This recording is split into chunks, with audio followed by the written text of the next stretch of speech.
Hello, welcome to Paper of the Week. My name's Steve Eddy and it's a brand new week here and I'm still wearing the same t-shirt as I was last week. Just realised, because we're recording 2 or 3 papers this week, so this is good news. Alright, so Paper of the Week this week is on cryotherapy. Now this is when you have therapeutic cries and you cry. No, you don't. Cryotherapy is when you get very, very, very, very cold and that has therapeutic effects on the body.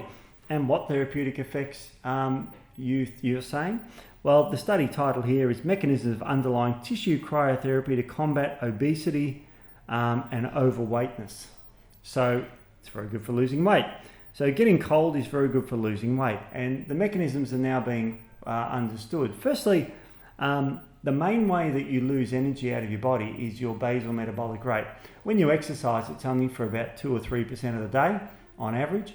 So most of the time it's your basal metabolic rate that you're using to keep your body warm, and that is a very, very good one to ensure that you burn a lot of energy. So what does cryotherapy do? Well, cryotherapy makes you cold, and cryotherapy in this study was making people jump them in ice baths, and of course they got very, very, very cold. And they did it a few times, and over a few weeks, of course, they lost a lot of body fat. And you might say, wow, how good is that? Well, it's better than that, because there is a picture here which I hope demonstrates where most of the activity took place. Now, hopefully you can see this here, but there's 3 different people, and the green bit, and there's yellow, and there's red, and I just hope this is all turning out.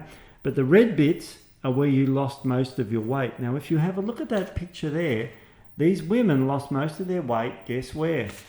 Around their hips, their saddlebags, inner thighs, and outer arms. So that's where they lost a lot of body fat, if that comes up on the graph. So it's kind of specifically loses adipose tissue in those areas. Now, why, you ask? And the main reason is because when you immerse yourself in a cold bath, ladies, in this case, what happens is your saddlebags, your excess body fat here in this case, gets colder than the rest of you because you get peripheral shutdown, and also there's poor circulation to those fatty areas. So those fatty areas become very, very, very cold, and that's why you lose more weight in those areas, because the fat cells actually freeze a little bit.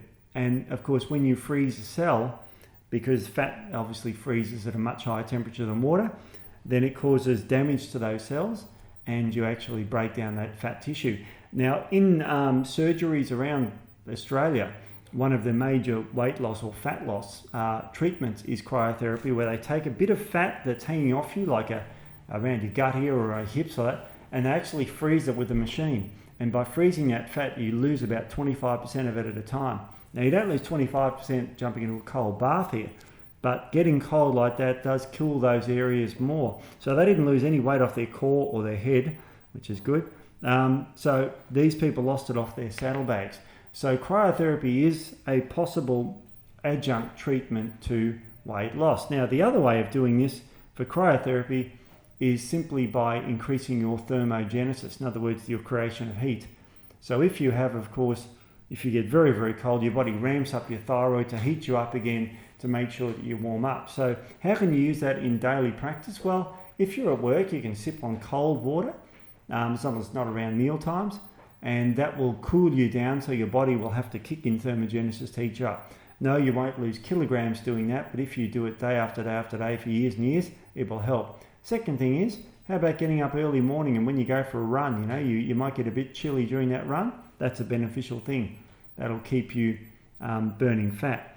So there's lots of things we can do to make ourselves cooler. You can dress slightly cooler, not till you're dying of frostbite or anything like that, but dress cooler so as you can lose more body heat, lose more body fat. So it's a great way to look at treatment. So this is published in the Journal of Obesity. So it's a scientific study published this year, last year actually. And it's called The Mechanisms Underlying Tissue Cryotherapy to Combat Obesity and Overweight and triggering thermogenesis. So it's a fantastic paper.